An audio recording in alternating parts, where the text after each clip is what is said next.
teman-teman, sebelum kita cuti Lebaran, kita bahas yang sehat-sehat, ya. Kalau sehat-sehat di sini berarti nggak cuma sehat fisik, tapi juga harus ada sehat mental. Saya mau tanya dulu ke teman-teman. Menurut teman-teman, kesehatan mental atau orang yang dikatakan sehat mental itu yang seperti apa? Pemahamannya teman-teman dulu gimana? Boleh di-unmute, boleh ditulis di chat.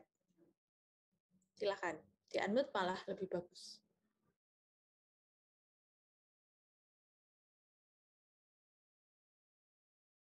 Permisi Bu, ingin berpendapat. Oke, silakan. Menurut saya orang yang sehat, mentalnya sehat itu yang terlihat normal seperti manusia normal tanpa gangguan mental seperti itu, gitu sih. Tanpa gangguan mental ya, Kanisha. Oke, kalau menurut Kanisha tanpa gangguan mental. Kalau menurut Anggita emosinya stabil. Oke, yang lainnya.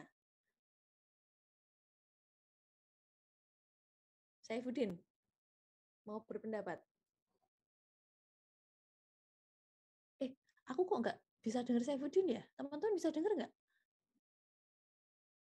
Nggak bisa, Bu.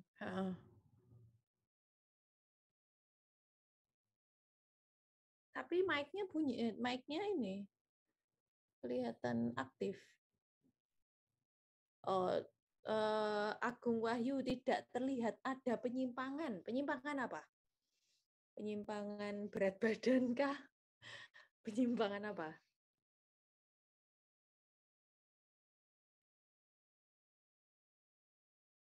Tidak terlihat ada penyimpangan. Maksudnya penyimpangan apa? Penyimpangan perilaku. Oke. Terima kasih. Yang lainnya?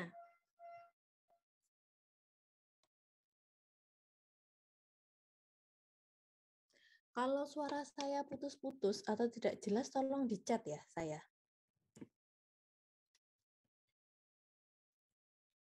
Kok ada reminder koneksi saya nggak stabil soalnya. Oke, yang lainnya?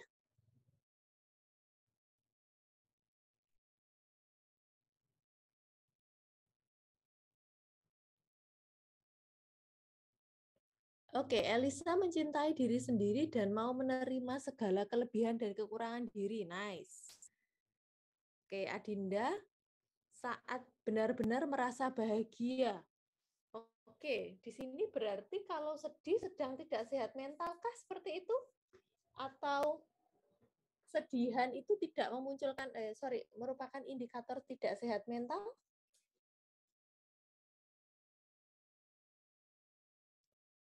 Oke, Sarina dapat mengatasi tekanan hidup yang normal. Nice.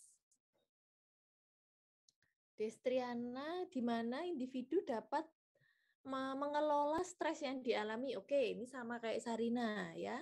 Stres daily stress atau stres sehari-hari bisa teratasi. Nice. Oke, terima kasih. Oke, kita coba lihat sebenarnya apa kesehatan mental itu.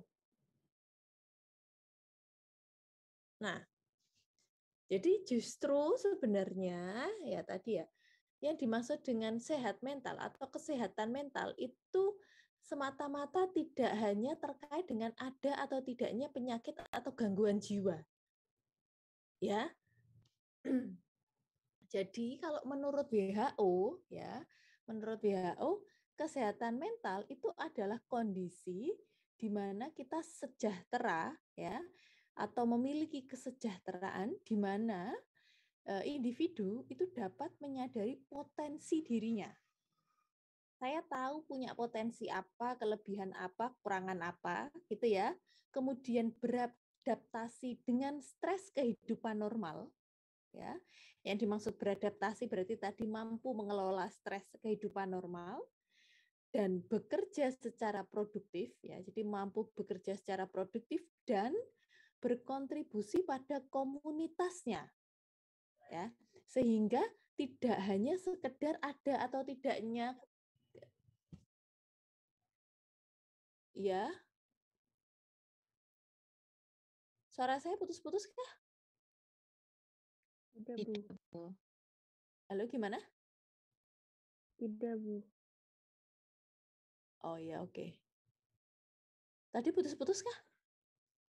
Masih lancar kedengaran, Bu. Oh, lancar ya. Oke, thank you. Saya ulangi ya.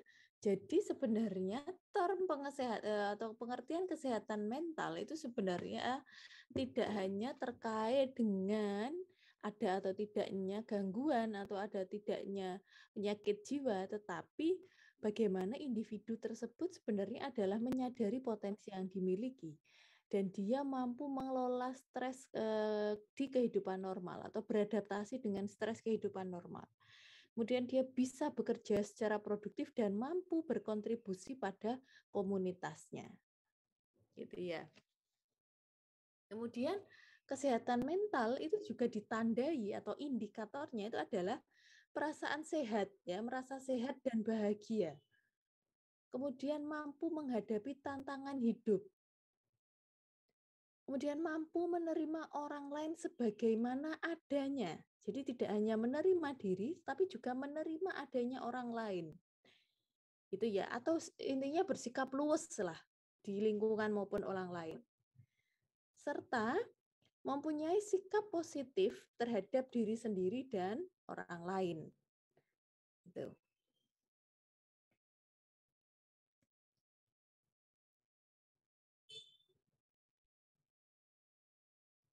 Nah, berikut ini adalah perspektif biopsikososial dari George Angel yang sebenarnya menyebutkan kondisi kesehatan mental itu adalah interaksi dari 3 aspek dalam diri kita, yaitu aspek biologis, psikologis, dan juga sosial. Ya. Di biologis atau somatik ya itu terkait dengan bagaimana kesehatan fisik kita. Ya. Adakah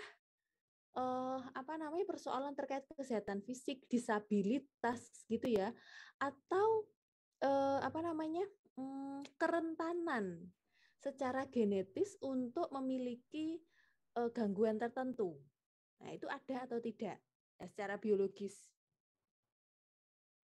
Kalau secara psikologisnya itu terkait dengan bagaimana pikiran kita, kognitif kita ya. Berarti kalau kognitif itu terkait dengan kemampuan untuk coping ya atau mengelola stres gitu. Emosinya bagaimana? Apakah kita mampu mengelola emosi kita? Ya, menerima emosi kita, merasakan emosi kita dan kemudian menyalurkan dengan tepat gitu. Dan kemudian bagaimana perilaku kita dalam menghadapi tantangan, tekanan atau situasi di lingkungan gitu ya. Bagaimana kemudian penilaian kita terhadap diri kita sendiri gitu ya. Yang ada pada self esteem kita.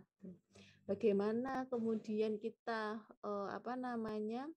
memiliki skill-skill yang digunakan untuk berelasi juga ya, untuk berinteraksi gitu. Yang itu dimunculkan pada sosial. Kalau sosial ini pure terkait dengan relasi. Bagaimana kondisi sosial dari keluarga, sekolahnya gitu ya. Teman-teman sebaya kita gitu. Nah, perpaduan dari 3 hal ini ya, jika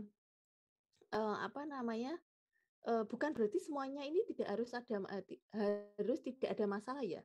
Masalah akan tetap ada, tapi bagaimana kemudian kita melakukan coping ya atau mengelolanya dengan baik. Ya, ketiga aspek inilah yang kemudian akan mempengaruhi kesehatan mental kita. Gitu.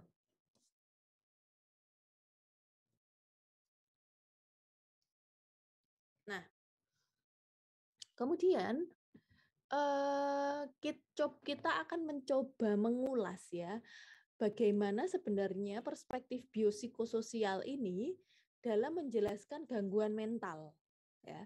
Yang pertama kita akan bahas etiologi. Etiologi ini apa? Teman-teman pasti sudah paham juga istilah etiologi. Etiologi ini apa maksudnya?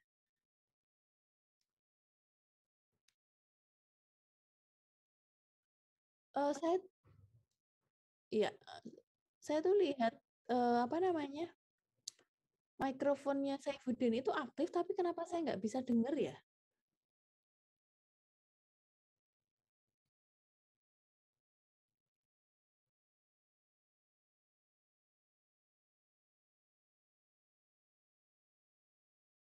Permisi, Bu. Ya, silakan. Sasa ya. Ya, etiologi itu yang bahas tentang penyakit gitu ya, Bu. Etiologi itu yang bahas tentang penyakit, bahas apanya? Bahas penyakit yang maksudnya kayak sifatnya, ciri-cirinya orang yang sakit seperti apa. Seperti itu nggak sih, Bu? Apa salah? Ciri-ciri, oke. Yang lainnya, teman-teman yang lainnya. Izin berpendapat Bu, kalau etiologi sendiri itu menjelaskan tentang penyebab seperti kau apa namanya Kausal. kualitas dan asal muasal dari sesuatu. Yes, benar. Ya, jadi etiologi itu menjelaskan tentang penyebab dari gangguan. Dari penelitian, dari teori, penyebab dari gangguan ini apa sih? Gitu. Contohnya adalah gangguan depresi. Ya, etiologinya itu bisa masuk ke berbagai aspek atau bisa terkait beberapa aspek etiologinya atau penyebabnya. Contohnya, jadi seseorang yang didiagnosis dengan depresi berat ya atau depresi saja itu dapat disebabkan oleh pertama kondisi mentalnya. Kondisi medisnya. Misal secara medis dia didiagnosis memiliki gangguan serangan jantung. Ya, di mana kondisi fisiknya dia, gangguan pada fisiknya tersebut memunculkan tekanan yang berat pada individu tersebut sehingga mengakibatkan depresi. Seperti itu misalnya. Atau kondisi medis lainnya itu adalah misalnya contohnya adalah ketidakseimbangan hormon dalam tubuh ya yang beberapa itu juga turut menjadi penyebab dari gangguan. Misalnya bipolar. Ya, bipolar itu juga salah satunya penyebabnya adalah terkait ketidakstabilan hormon dalam tubuh. Sehingga individu dapat tiba-tiba sangat bahagia, tiba-tiba sangat depres. Karena itu tadi, fluktuasi hormonnya itu tidak normal. Contohnya seperti itu. Kemudian secara psikologis ya, secara psikologis orang depresi bisa dikarenakan adanya karakteristik dalam diri yang misalnya personality trait gitu atau personality trait itu adalah ciri kepribadian yang dimiliki atau karakteristik kepribadian yang dimiliki oleh individu tersebut di mana individu tersebut cenderung menyalahkan diri sendiri, tidak memiliki misalnya welas asih terhadap diri, pemahaman yang baik terhadap diri, kemudian cenderung menyalahkan diri sendiri atas segala apapun yang dihadapi, misalnya seperti itu. Itu salah satu contohnya. Kemudian kalau dari faktor sosial ya, orang depresi bisa disebabkan karena adanya kehilangan dari orang yang signifikan bagi dia atau orang yang dicintai bagi individu tersebut. Contohnya seperti itu.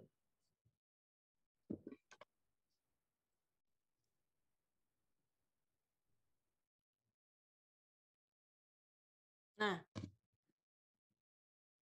setelah membahas tentang etiologi, kita akan bahas simptomnya atau gejalanya gitu ya. Kalau mau ngomong gejala secara rinci, sebenarnya kita bisa melihat DSM. Ya, DSM itu adalah panduan dari klasifikasi gangguan yang digunakan oleh psikolog maupun psikiatri ya. Yaitu Diagnostic Statistical Manual of Mental Disorder. Ya, jadi kita memang melihat panduan klasifikasi gangguan kita itu pada DSM yang sekarang itu berkembang ke DSM-5 TR ya, terus dikembangkan terus. Jadi kita akan melihat depresi itu kalau di ICD sebenarnya juga bisa. Ya, ICD 11 ya sekarang. Ya. Di ICD maupun di DSM itu akan di breakdown atau akan dirincikan apa sebenarnya simptom atau gejala-gejala pada individu dengan depresi. Ya, contohnya misalnya adalah orang dengan depresi itu secara fisik ya dicirikan ya atau gejalanya itu adalah misalnya perubahan pola makan maupun pola tidur. Ya. Kalau pola makan misalnya hilangnya selera makan. Atau perubahan pola tidur lebih banyak atau lebih sedikit misalnya. Kemudian adanya agitasi fisik. Jadi contohnya adalah individu tersebut menjadi lambat dalam bekerja, mudah lelah tanpa ada suatu aktivitas yang berarti, misalnya seperti itu. Itu secara fisik. Secara psikologis adalah yang paling yang paling kentara dari atau yang paling bisa membedakan depresi dengan gangguan lainnya adalah atau yang khas dari gejala depresi itu adalah munculnya pikiran atau perilaku percobaan bunuh diri. Nah, itu dari orang depresi. Itu khas pada orang depresi itu muncul seperti itu. Kemudian gejala sosialnya ya, itu adalah munculnya perilaku menarik diri dari lingkungan. Yang biasanya suka habis kuliah kumpul sama temennya, ini nggak suka. Sehari-hari jadi mengurung diri di kamar. Misalnya seperti itu. Ya. Aktivitas yang dulu dianggap menyenangkan bagi individu tersebut menjadi nampak tidak menyenangkan lagi. Biasanya suka nge-mall, jadi secara konsisten jadi tidak mau, ya, tidak mendapatkan kesenangan dari aktivitas sosial yang biasanya dilakukan, misalnya seperti itu.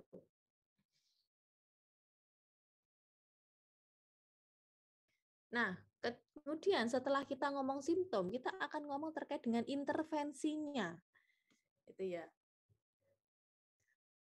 Intervensi juga turut memperhatikan 3 aspek ini ya pada contoh gangguan depresi. Kita akan diberikan penanganan. Pada penanganan fisik misalnya adalah kalau kita melakukan intervensi secara medis ya, ada medication, maka akan diberikan antidepresan. Ya. Antidepresan ini berfungsi untuk menstabilkan hormon-hormon yang memunculkan depresi pada individu. Tapi ini hanya bisa diberikan oleh psikiatri. Ya, psikolog tidak punya kewenangan untuk melakukan atau memberikan obat gitu ya. Jadi yang berwenang untuk memberikan obat adalah psikiatri, dokter.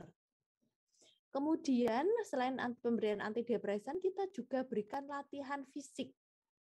Ya, tujuannya adalah latihan fisik ini melatih tadi kan orang pada depresi ini ada agitasi juga ya atau kelambatan dalam aktivitas. Kemudian aktivitas fisik yang tujuannya adalah untuk memunculkan endorfin atau hormon bahagia pada individu tersebut. Kita tahu olahraga kan memiliki dampak itu ya. Jadi kita munculkan secara alami dengan memberikan penugasan berupa latihan fisik pada individu tersebut, atau memberikan mereka intervensi melakukan latihan meditasi, ya, atau latihan pernafasan untuk relaksasi misalnya, itu secara fisiknya. Kemudian secara psikologis ya tentunya kita akan melakukan konseling ataupun psikoterapi itu ya. Kemudian di sosialnya adalah kita misalnya memberikan PR pada individu tersebut untuk terlibat kembali ya pada aktivitas-aktivitas sosial atau berinteraksi secara sosial dengan dimulai dari lingkungan terdekat mereka, kemudian diperluas lagi, kembali terlibat pada aktivitas-aktivitas yang dulu dia sukai, misalnya seperti itu.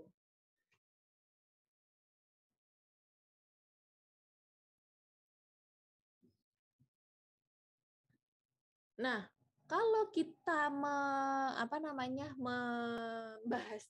membahas tentang kesehatan mental, sebenarnya tidak lepas dari faktor determinan atau faktor-faktor yang mempengaruhi kesehatan mental. Kita tahu faktor-faktor yang mempengaruhi kesehatan mental yaitu ada dua, dia digolongkan menjadi dua, yaitu faktor protektif dan juga faktor resiko. Ya. Kalau faktor protektif itu adalah faktor yang menjaga atau mampu meningkatkan ya atau di mana faktor-faktor tersebut dapat menjaga stabilitas dari kesehatan mental. Ketika individu melewati situasi krisis sekaligus ya dan memperkecil kemungkinan berkembangnya masalah kesehatan mental. Ya. Kalau faktor resiko itu adalah segala bentuk faktor yang meningkatkan kemungkinan individu berkembang atau memiliki masalah kesehatan mental. Oke. Nah, setiap orang itu pasti memiliki dua-duanya. Ya, nggak mungkin salah satu saja, pasti memiliki dua-duanya. Tapi tinggal kita melihat mana yang lebih besar, faktor risikonya kah atau faktor protektifnya kah? Saya boleh diberikan contoh salah satu contoh faktor protektif menurut teman-teman apa? Faktor protektif terkait kesehatan mental. Salah satu contohnya apa?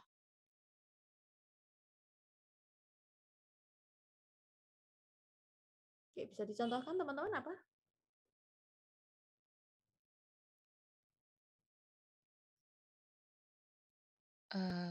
Izin berpendapatku kalau Iya, Kanesha. saya mungkin kasih sayang dari keluarga itu bisa masuk di Oke, faktor protektif. kasih sayang dari keluarga, support dari keluarga. Oke. Kenapa, Kanesha, support dan kasih sayang dari keluarga ini merupakan faktor protektif? Karena kan biasanya kalau orang yang terkena gangguan mental itu dia mungkin pernah ada masalah di keluarganya, mungkin entah broken home atau bagaimana, terus kurangnya dukungan keluarga. Lalu menurut saya sendiri untuk kesehatan mental ini penting penting adanya dukungan dari keluarga dan lingkungan sekitarnya seperti itu, Bu. Ya, kalau perannya bagaimana? Itu tadi kan kalau tidak ada ya, kalau tidak ada kesehatan mental, kalau tidak ada support maka berisiko mengalami gangguan. Tapi kalau support dari keluarga, kasih sayang dari keluarga bekerja sebagai faktor protektif, bagaimana mekanismenya? Ini kan pengertiannya kalau dia dihadapkan pada krisis atau mencegah berkembangnya masalah. Bagaimana support keluarga tadi bekerja sebagai hal tersebut? Ya kalau misal seseorang itu terkena masalah, lalu kan ada peran dari keluarga sendiri pastinya itu mendukung dari seseorang yang terkena masalah tersebut seperti itu. Jadi yang seseorang yang terkena masalah itu merasa ada yang mendukung dia untuk menyelesaikan masalahnya dengan cara yang benar, bukan jalan pintas yang malah salah seperti itu. Ya, oke, baik. Ya, benar. Terima kasih, Kanesha. Ya, jadi salah satunya memang terkait dengan support atau kasih sayang dari keluarga. Jadi ketika dia berada ada dalam masalah, dia merasa mendapatkan support system yang positif, ya, sehingga dia merasa tidak sendiri, gitu ya. Kemudian dia merasa kuat untuk menghadapi tantangan-tantangan di lingkungan, gitu, sehingga tidak semakin memperburuk kondisinya dia. Contohnya seperti itu. Kalau faktor resiko apa? Salah satu contoh faktor resiko.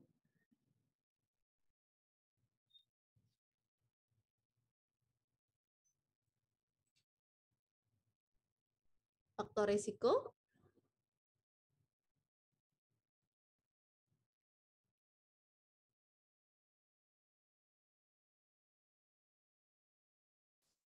ya, boleh saya dicontohkan satu contoh faktor risiko, teman-teman, silahkan. Apa kira-kira faktor risiko tuh? Izin berpendapat, Bu. Iya, silahkan Sasa. Bisa juga dari keluarganya itu sendiri, Bu. Bisa jadi Misalnya, dari keluarga. Heeh. ya, misalnya karena kurangnya pengawasan orang tua, Mm-mm. kurangnya perhatian dari orang tua, anaknya ini ternyata depresi, tapi orang tuanya nggak tahu gitu. Oke. Jadi kurangnya keterlibatan orang tua, bagus ya, sehingga support kebutuhan kasih sayang dari anak tersebut tidak terpenuhi, sehingga dia memiliki risiko berkembang kepada persoalan yang terkait dengan kekurangan kasih sayang. Ya apapun itu, misalnya persoalan apapun. Ya, terima kasih. Ada lagi misalnya faktor risiko itu lebih kepada misalnya akses kepada layanan kesehatan yang rendah, ya, atau tidak akses yang sulit terkait dengan layanan kesehatan mental itu juga merupakan faktor risiko, teman-teman. Kondisi psikososial dari individu itu bisa masuk pada faktor risiko. Misalnya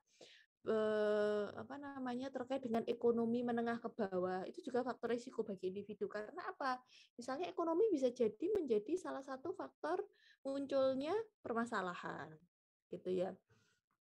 Atau berada pada lingkungan tempat tinggal yang mohon maaf tidak layak, itu juga termasuk pada faktor risiko, karena akan berisiko memunculkan banyak konflik yang mempengaruhi kesehatan mental. Contohnya seperti itu.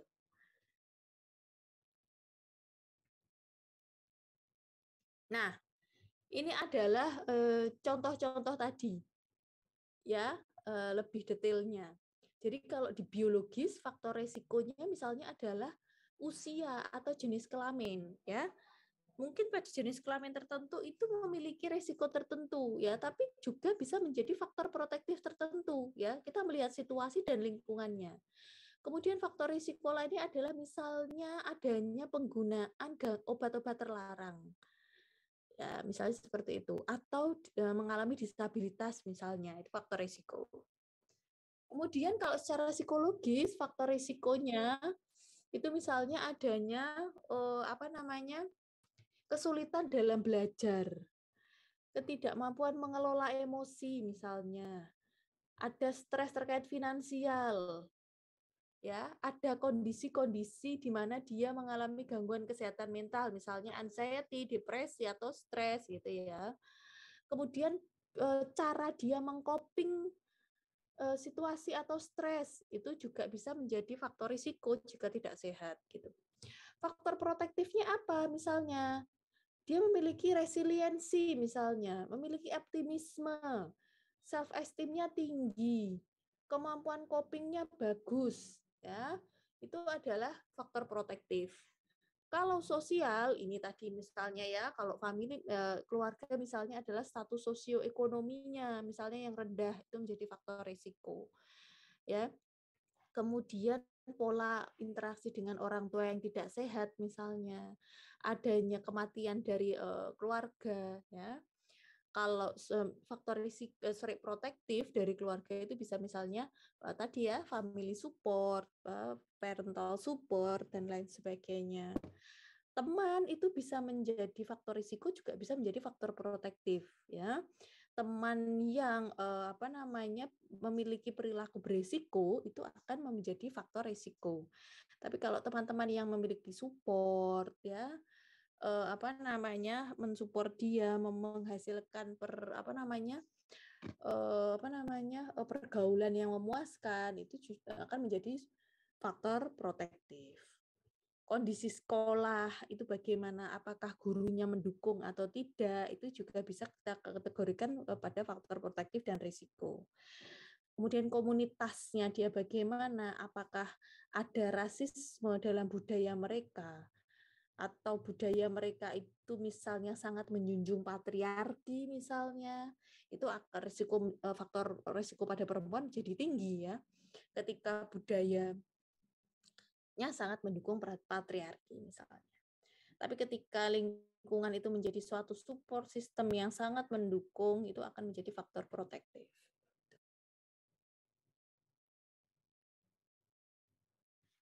Nah, ini adalah ecological system theory dari Bronfenbrenner. Ya, dari Bronfenbrenner ini sebenarnya melihat suatu kesehatan mental itu mampu dipengaruhi oleh beberapa aspek di atas atau di luar individu tersebut. Yang paling utama adalah memang individu. Ya, ini individu yang inti dari semuanya itu individu. Tapi kemudian individu ini sangat juga dipengaruhi oleh lingkungan terdekatnya dia, yaitu mikrosistem, di mana ada keluarga, tetangga, sekolah yang paling berkaitan erat dengan individu, sehingga ini bisa mempengaruhi individu. Kemudian ada mesosistem. Ya, mesosistem itu adalah lingkungan yang lebih luas dari mikrosistem. Misalnya tetangga komplek yang agak lebih jauh, misalnya gitu. Beda blok, beda klaster, misalnya seperti itu. Ya. Kalau ekosistem itu adalah bagaimana setting dari pekerjaan. Bagaimana relasi atau pertemanan dari keluarga. Jadi bukan hanya pertemanan individu tersebut, tapi pertemanan keluarga itu bagaimana teman-temannya ayah, ibu, adik-adiknya atau kakaknya itu bagaimana? Itu di ekosistem, gitu ya. Lingkungan gereja, lingkungan masjid, ya itu bisa masuk ekosistem. Kemudian makrosistem itu yang lebih luas lagi. Kalau makrosistem itu terkait dengan bagaimana budaya setempat, bagaimana peraturan sosial norma di lingkungan tersebut, gitu ya, yang kemudian mempengaruhi individu untuk berperilaku dan berelasi, sehingga itu juga turut mempengaruhi kondisi kesehatan mental dari individu. Bahkan bagaimana sistem kesehatannya, sistem hukumnya dalam dalam suatu negara atau lingkungan tersebut, itu sebenarnya juga turut menjadi faktor yang mempengaruhi kesehatan mental individu. Jadi ada lingkungan yang paling kecil hingga lingkungan yang paling luas, ya itu mampu mempengaruhi kehidupan atau kesehatan mental dari individu. Ya.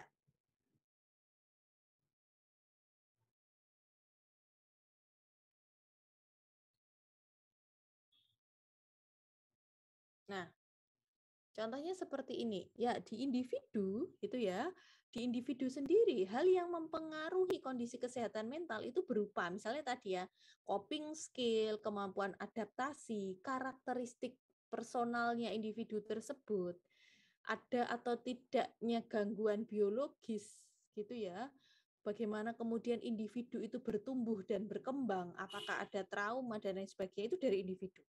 Kemudian kita naik ke mikrosistem, itu terkait dengan relasinya dia dengan orang tua, keluarga, apakah ada support yang positif ataukah ada abusive gitu ya. Bagaimana kemudian dia dengan teman-teman sebayanya, apakah dia memiliki support dari teman-teman sebayanya yang positif gitu ya. Kemudian bagaimana relasinya dia dengan guru misalnya di sekolah gitu. Yaitu kemudian kita naik ke dalam meso itu di organisasi. Ya, bagaimana sekolahnya dia, ya. Apakah individu tersebut memiliki kesempatan untuk mendapatkan pendidikan. Ya, kemudian akses kepada hal-hal yang dibutuhkan, misalnya pendidikan, kesehatan, gitu ya. Kemudian support system dari orang-orang di lingkungan yang lebih luas dari relasi personal tadi. Kemudian juga ada komunitas ya, bagaimana komunitas misalnya gereja, komunitas masjid misalnya yang diikuti atau komunitas-komunitas keagamaan, komunitas kesehatan yang dia miliki, apakah kemudian memiliki keuntungan atau kerugian yang dimiliki oleh individu tersebut ya. Apakah environment-nya atau lingkungannya itu cukup toksik atau misalnya ada diskriminasi atau mendukung gitu. Ya. Yang kemudian yang tingkat yang lebih tinggi adalah adanya policy atau kebijakan. Bagaimana kebijakan dari lingkungan atau kebijakan dari pemerintah, regulasinya misalnya terkait dengan kesehatan, terkait dengan pendidikan, gitu ya, atau hal-hal lainnya yang juga turut mempengaruhi kesehatan mental individu tersebut. Ya, misalnya apakah policy atau kebijakan dari pemerintah itu mampu mengcover ya kondisi-kondisi kesehatan fisik maupun mental dari individu. Ya, kemudian bagaimana kebijakan pemerintah terkait dengan kondisi ekonomi. Ya, sebenarnya kan ekonomi kan juga salah menjadi satu sumber stresor ya. Kemudian kebijakan itu turut mempengaruhi kondisi kesehatan mental. Kemudian yang paling luas itu adalah society atau kondisi sosialnya. Apakah dia berada pada garis kemiskinan atau tidak? Tidak secara lingkungan dia itu memiliki resource ya, baik resource yang sifatnya alami atau resource fisik lainnya. Ya, apakah ada akses terkait dengan air bersih misalnya ya? Adakah dalam lingkungan sosialnya negara misalnya gitu ya? Misalnya kayak di Ukraina sekarang ya, apakah itu tentunya juga turut mempengaruhi kesehatan mental warganya karena dalam wilayah mereka sedang terjadi konflik gitu ya, itu di society. Ya, kemudian aspek-aspek lain ya, misalnya stigma dalam lingkungan dan lain sebagainya. Nah, semua hal ini itu adalah faktor-faktor ya yang bisa mempengaruhi kondisi kesehatan mental individu. Jadi kita bisa lihat bahwa kesehatan mental itu dipengaruhi konflik, tidak hanya bagaimana kondisi individu tersebut, tapi juga sampai pada kondisi sosial yang mental individu. Gitu. Nah, kemudian kalau kita ngomong kesehatan mental berarti ada kondisi yang tidak sehat atau kondisi gangguan. Kalau di term psikologis itu disebut dengan psikopatologi atau adanya patologi dalam psikologisnya individu tersebut. Ya. Jadi yang dimaksud dengan gangguan mental itu adalah kondisi kesehatan yang mencakup adanya gangguan pikiran, perasaan, dan tingkah laku dari individu tersebut. Ya. Gangguan mental ini menimbulkan adanya distres atau penderitaan dan terganggunya fungsi sehari-hari dari individu tersebut. Sehingga misalnya individu tidak mampu perform secara bagus di sekolah, pekerjaan, atau menjadi relasinya tidak menyenangkan, misalnya seperti itu. Ya. Nah, dalam sejarahnya gangguan mental itu dapat dijelaskan menjadi 3 tahapan. Yang pertama, di awal banget dulu ya, orang yang mengalami gangguan mental itu dikarenakan demonologi ya atau masyarakat atau orang-orang itu menganggap karena demonologi. Apa demonologi itu? Yaitu adanya gangguan dari roh jahat, kutukan gitu ya. Sehingga ketika individu mengalami gangguan mental yang dilakukan adalah misalnya mengasingkan atau melakukan ritual-ritual untuk mengusir roh jahat itu. Ya, sebelum berkembangnya teori sampai sekarang. Kemudian berkembang lagi menjadi somatogenesis, di mana somatogenesis itu individu mengalami gangguan itu dianggap karena adanya ketidakstabilan cairan dalam otak ataupun tubuh individu, sehingga yang dilakukan adalah apa? Bedah, ya langsung dibedah, operasi, distabilkan cairannya ketika individu mengalami gangguan.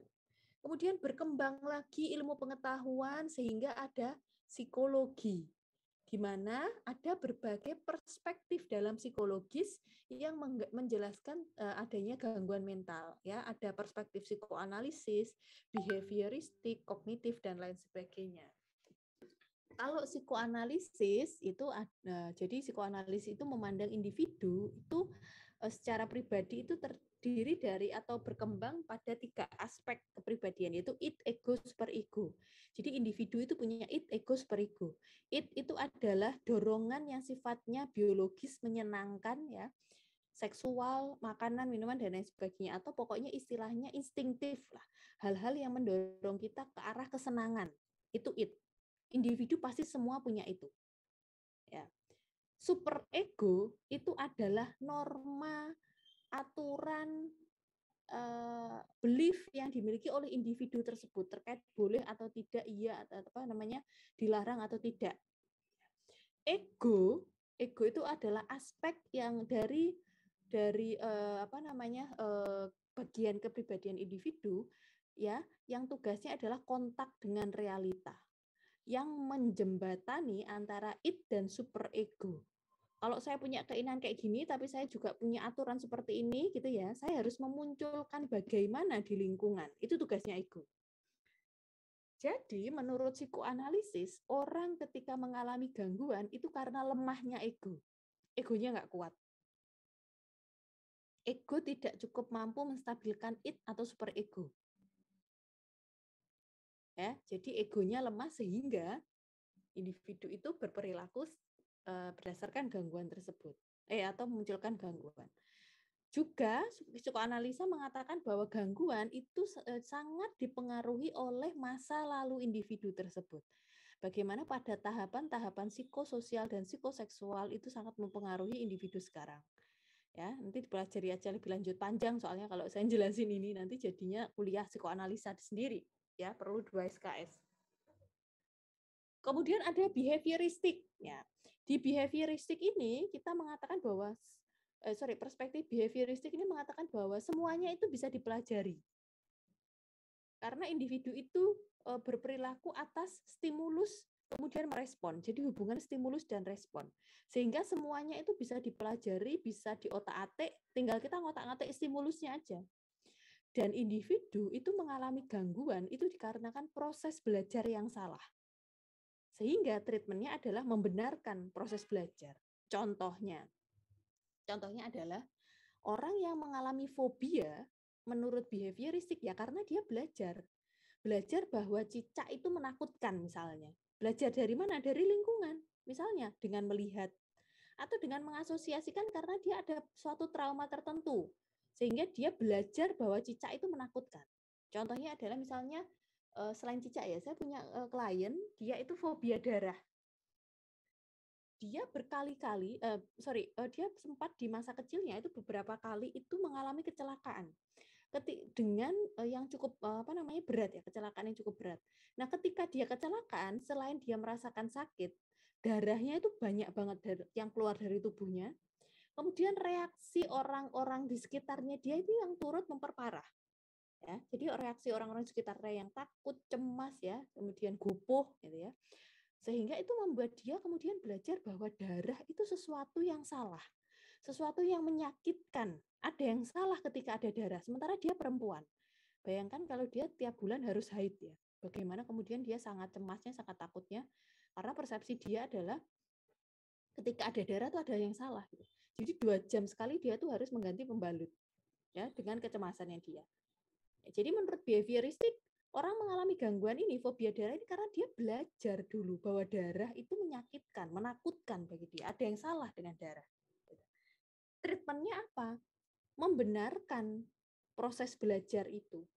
Bahwa ditunjukkan bahwa darah itu ya bagian dari tubuh kita. Nggak masalah. Kecuali memang ada sesuatu yang urgent atau penting sehingga atau sesuatu yang memang benar-benar mengganggu. Gitu ya, atau mengancam. Bahwa darah yang normal, misalnya keluar dari haid atau darah dalam jumlah tertentu, itu bukan sesuatu ancaman gitu. Nah, misalnya seperti itu.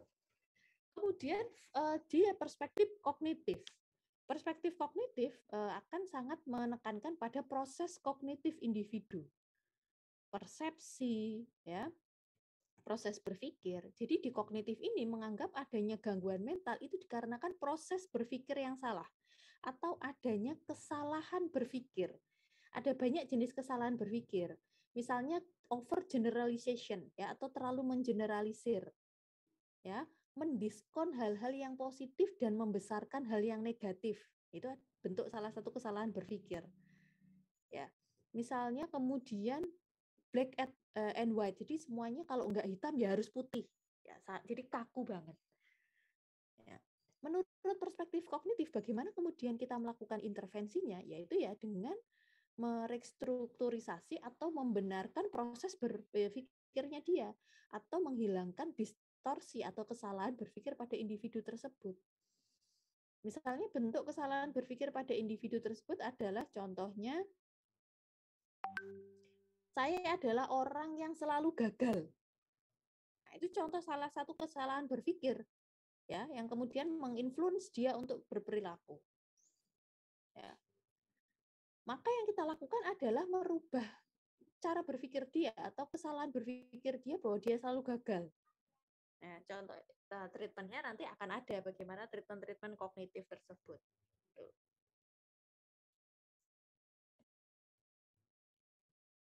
Nah, tahapannya seperti ini, teman-teman. Jadi kita mengalami sehat mental, berarti sehat mental itu contoh kondisi yang tadi ya, di mana kita optimum, paham kondisi kita, tidak adanya gangguan mental juga, serta kita mampu berpartisipasi aktif dan lain sebagainya. Sehat mental. Kemudian masalah kesehatan mental. Ya, jadi individu itu sudah punya keluhan tapi belum masuk pada gangguan. Masalah kesehatan misalnya adalah kondisi kecemasan namun masih bisa ditolerir. Stres sehari-hari gitu ya. Itu adalah masalah kesehatan mental yang sebenarnya bisa ditangani oleh sendiri atau dengan konseling. Ketika sudah masuk pada gangguan mental, berarti ada sesuatu yang mengganggu aktivitas sehari-hari, mengganggu diri kita, mengancam gitu ya, sehingga yang dibutuhkan adalah proses psikoterapi. Ya, tidak bisa hanya sekedar diselesaikan dengan konseling. Ya, konseling di sini ranahnya. Kalau sudah di sini sudah psikoterapi. Yang membedakan konseling dengan psikoterapi itu adalah kedalaman terapinya. Nah, ini tadi yang saya sebutkan ya di SM tadi. Jadi dalam melakukan diagnosis kita itu harus melihat gejala dari panduan yang telah disepakati secara internasional. Salah satu panduan klasifikasi diagnosis itu adalah DSM. Ya, ICD ada juga, tapi kalau khusus mental disorder itu ada DSM. Sekarang sudah berkembang ke DSM 5TR ya, baru saja awal tahun ini. Ya, di DSM itu lebih dari 300 klasifikasi gangguan mental. Jadi depresi itu dibagi lagi menjadi depresi berat, ringan, atau depresi terkait penyalahgunaan zat, depresi dengan psikotik, itu banyak. Ya, jadi hati-hati. Diagnosis itu hanya bisa dilakukan oleh profesional, yaitu psikolog maupun psikiatri. Hati-hati untuk ketika melakukan self diagnosis, ya, karena diagnosis itu dilakukan setelah adanya assessment atau pemeriksaan yang menyeluruh. Dan pemeriksaan atau asesmen yang menyeluruh ini hanya bisa dilakukan oleh profesional juga, yaitu psikolog atau psikiatri. Ketika orang awam melakukan self diagnose, maka ya bahayanya adalah ya tadi maltreatment, kondisi yang semakin buruk dan lain sebagainya. Contohnya fisiknya adalah misalnya gini, kalau di situasi sekarang ya, misalnya ada individu panas atau batuk, langsung berpikir bahwa waduh panas batuk ini salah satu gejala COVID nih, aduh saya COVID nih gitu. Kemudian dia memperlakukan dirinya seolah-olah dia COVID, minum obat COVID dan lain sebagainya. Maka apa yang terjadi? Kondisinya akan semakin memburuk kan karena salah treatment. Itu bahayanya di situ. Kemudian kalau secara psikologis itu ada yang namanya self-fulfilling prophecy. Self-fulfilling prophecy itu adalah kondisi di mana ketika kita meyakini sesuatu atau meramalkan kejadian deh misalnya, maka kejadian itu akan benar-benar terjadi. Itu bukan karena ramalan kita benar, bukan, atau kita bisa menebak, bukan. Tapi karena kita sudah meyakini sesuatu, maka sebenarnya kognitif kita, perilaku kita itu mengarahkan pada hal yang kita yakini. Walaupun itu sebenarnya nggak benar. Jadi bahayanya di situ sebenarnya.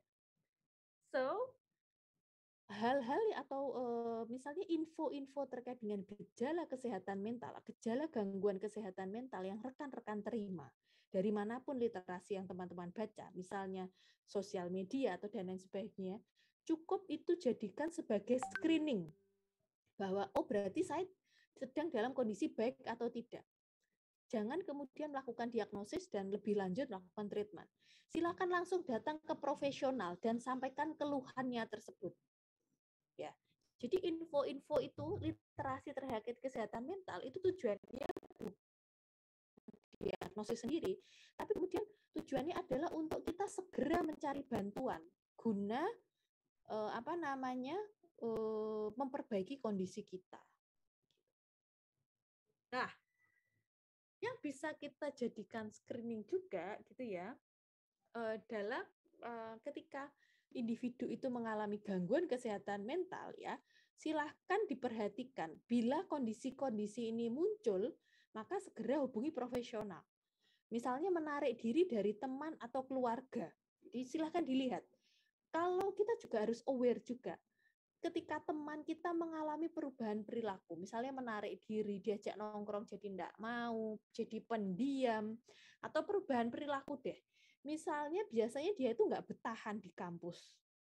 Kok jadi ini dia selalu spend time lebih banyak di kampus ya? Ada apa? Dia ada masalah apa kira-kira? Kok sampai dia melarikan diri ke misalnya overworking gitu atau bekerja secara berlebih? Contohnya seperti itu. Ya. Kemudian menghindari aktivitas yang semula disukai. Nah, tadi ya. Tidur atau kurang tidur atau tidur berlebihan. Makan kurang atau makan berlebih. Jadi intinya ada perubahan pola makan dan tidur gitu. Karena beberapa orang mekanisme dia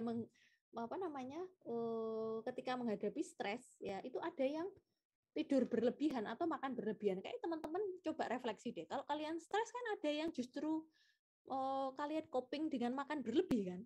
Ada nggak? Coba direfleksi. Ada nggak teman-teman? Ketika stres mau ujian justru makan yang banyak. Ya nggak? Ada nggak?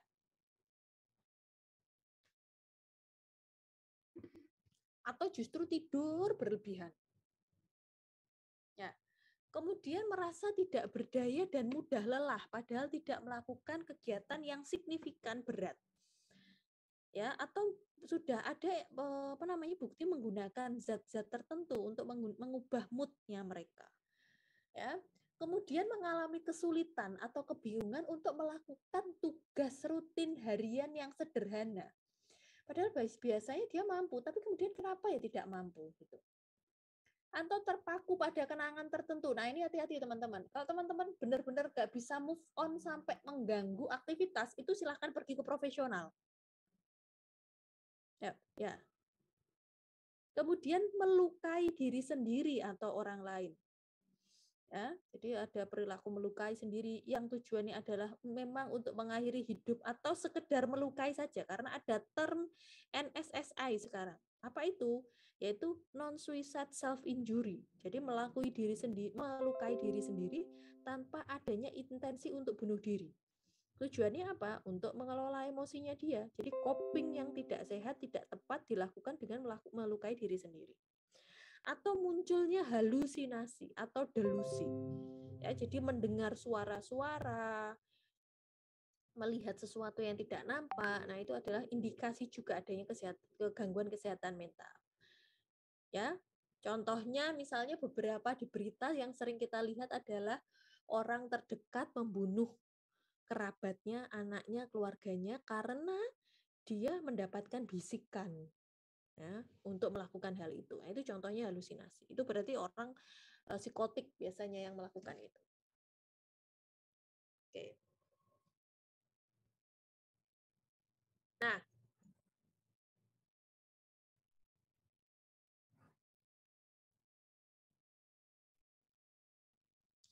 Nah, teman-teman, sebenarnya antara kesehatan fisik dan kesehatan mental itu adalah suatu hal yang saling berinteraksi.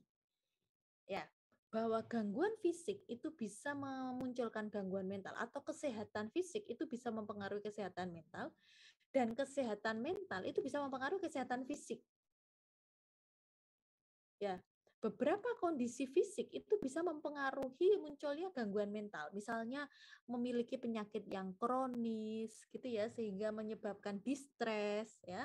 Lebih lanjut akan memunculkan gangguan kesehatan mental. Misalnya pada individu dengan kanker itu biasanya disertai dengan bisa memiliki risiko mengalami depresi, kecemasan dan lain sebagainya.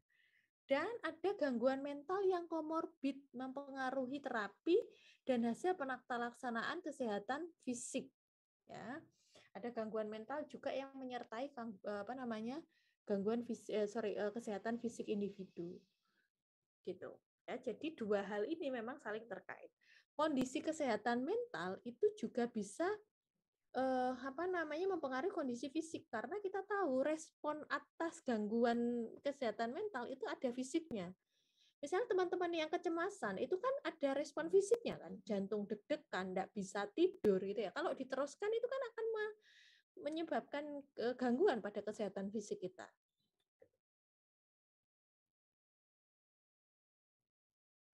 Nah, ini adalah tingkatan ya dari layanan kesehatan mental di kita. Ya, jadi dimulai dari yang paling rendah ya layanan kesehatan mental hingga yang paling tinggi. Jadi yang paling rendah itu bisa dengan perawatan individu dan juga keluarga untuk kasus-kasus stres sederhana sehari-hari. Ya, yang tidak mengganggu aktivitas atau tidak mengganggu secara signifikan kehidupan individu. Ya, kemudian selanjutnya adalah dukungan masyarakat formal. Jadi dukungan dari komunitas. Ya, di luar sektor kesehatan, misalnya komunitas keagamaan, pendidikan gitu ya, atau komunitas-komunitas di masyarakat gitu. Kemudian juga kita bisa mendapatkan pelayanan kesehatan jiwa dasar puskesmas misalnya ya, di puskesmas kita kan sekarang sudah banyak psikolog ataupun ahli psikologi ya gitu ya. Kemudian jika tidak mampu ditangani di puskesmas itu misalnya juga masih terkait dengan permasalahan psikologis belum gangguan. Kemudian bisa pelayanan kesehatan jiwa masyarakat ya, lebih spesifik lagi. Misalnya di klinik gitu ya, klinik terkait dengan atau balai rehabilitasi misalnya gitu.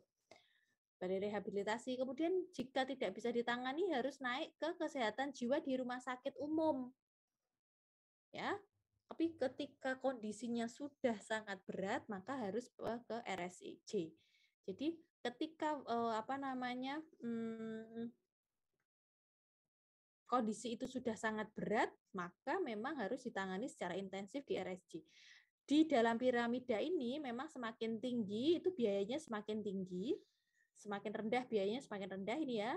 Tapi frekuensi dalam pelaksanaannya atau keterkaitannya itu memang kalau justru yang paling ke bawah itu yang paling sering. Ya.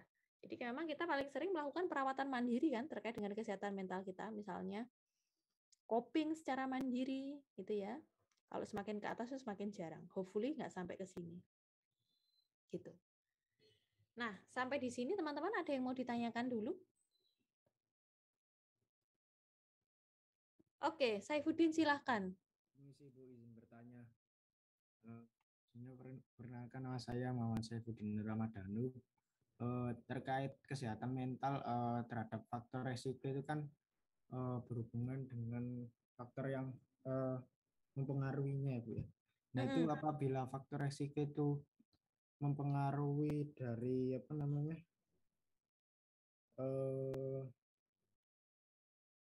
traumatis yang berkala itu kan biasanya ada yang dinamakan kayak kepribadian ganda gitu Bu. Nah itu apakah termasuk dari kasus dalam kesehatan mental ya Bu ya? Terima kasih. Jadi gini, hati-hati dengan term-term yang memang itu dipahami oleh awam. Bagaimana kemudian kepribadian ganda itu memang itu adalah salah satu bentuk kondisi psikologis yang lebih kompleks dari yang dipahami oleh awam. Ya, jadi pada intinya adalah kita ambil saja terkait dengan kondisi kepribadiannya dia. Ya, tadi yang saya sebutkan bahwa pada individu karakteristik kepribadian tertentu itu bisa turut menjadi faktor resiko. Misalnya gini, individu yang memiliki tingkat rigiditas tinggi atau kaku, ya. Jadi individu yang memiliki ciri kepribadian yang kaku. Misalnya adalah sangat taat aturan, sangat kaku sesuai dengan aturan tertulis, jadi nggak bisa luwes menghadapi sesuatu. Ya, jadi kalau nggak seperti ini itu nggak boleh. Itu bisa turut menjadi faktor resiko ketika misalnya individu itu dihadapkan pada sesuatu yang abu-abu. Kalau di kehidupan itu kan nggak semuanya nggak hitam putih, ada yang abu-abu gitu ya. Individu dengan karakteristik kepribadian yang misalnya tadi rigid, itu bisa sangat bingung ketika dihadapkan pada sesuatu yang abu-abu.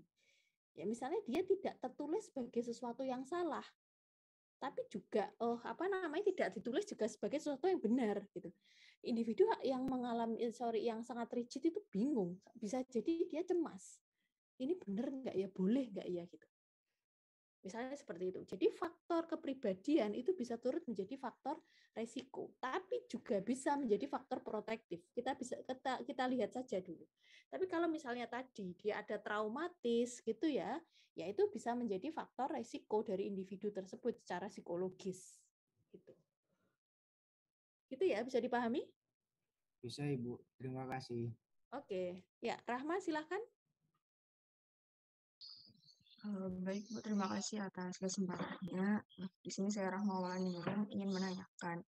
Tadi kan Ibu menjelaskan bahwa jika sudah terindikasi beberapa gejala pada diri kita seperti menarik diri dari teman dan keluarga, sensitif, lalu menghindari aktivitas yang disukai, maka lebih baik untuk pergi ke profesional. Nah, lalu bagaimana untuk kita yang memiliki persepsi bahwa pergi ke profesional itu kita malah merasa malu dan merasa tidak bisa menjadi manusia yang normal gitu, Bu. Maka apa yang bisa kita lakukan? Apa kita harus tetap memaksakan diri untuk pergi ke profesional? Ya, seperti itu. Berarti itu ada kesalahan berpikir pada individu tersebut. Maka harus diubah kesalahan berpikir tersebut. Kesalahan berpikir itu juga bisa terkait dengan literasinya atau pengetahuannya yang kurang. Kita berikan edukasi dan informasi bahwa pergi ke profesional atau ke ahli kesehatan mental itu sama pentingnya, sama pentingnya dengan kita pergi ke ahli kesehatan fisik atau profesional di bidang kesehatan fisik. Misalnya kalau kita batuk lebih dari 3 hari nggak bisa kita tangani sendiri, maka kita kan harus pergi ke dokter. Kenapa kita nggak malu kalau pergi ke dokter? Ya. Sama sebenarnya kalau di kesehatan mental. Ya, ada hal-hal yang tidak bisa kita tangani sendiri sehingga kita butuh bantuan profesional untuk kita kembali menjadi optimal.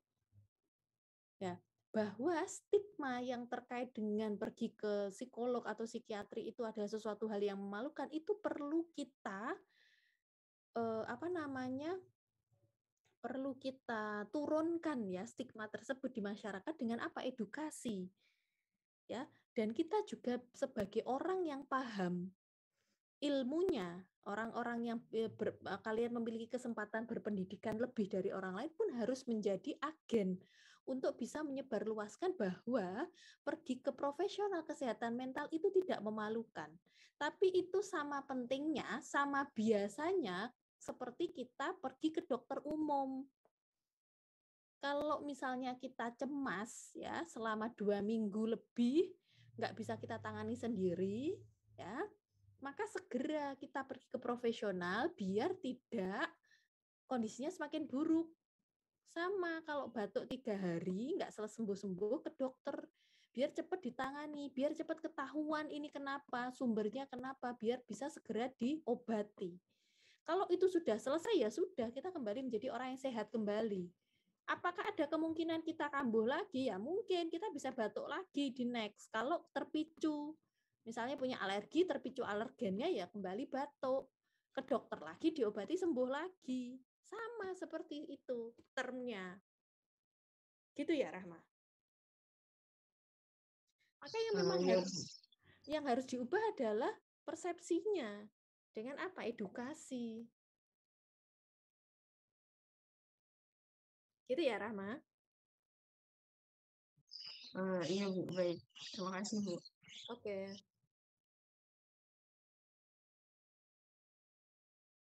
Yang lain teman-teman, silahkan.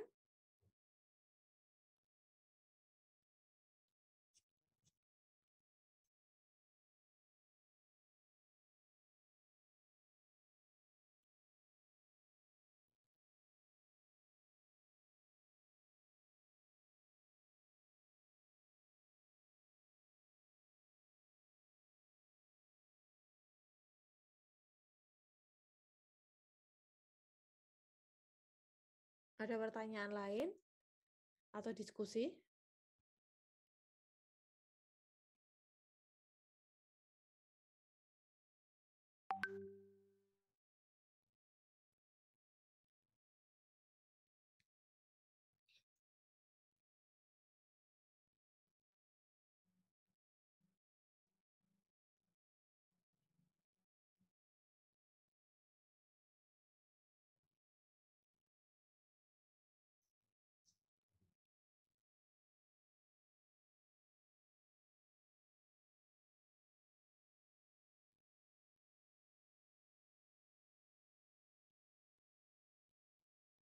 Oke, baik. Jika tidak ada, kita bisa akhiri pertemuan kita kali ini sebelum libur Lebaran ya. Saya mohon maaf lahir batin ya. Selama proses ini pasti ada saya kurangnya atau salahnya. Menjelang Lebaran ini saya mohon maaf lahir batin. Semoga rekan-rekan bisa menjalani puasa di hari-hari akhir ini dengan baik, dengan sehat gitu ya. Selamat menjelang Idul Fitri, Lebaran, selamat berkumpul dengan keluarga. Bagi rekan-rekan yang Muslim, bagi yang non Muslim, selamat menyambut cuti bersama yang panjang bisa dilakukan, bisa digunakan untuk berlibur. Oke, terima kasih banyak rekan-rekan. Selamat pagi. Assalamualaikum warahmatullahi wabarakatuh.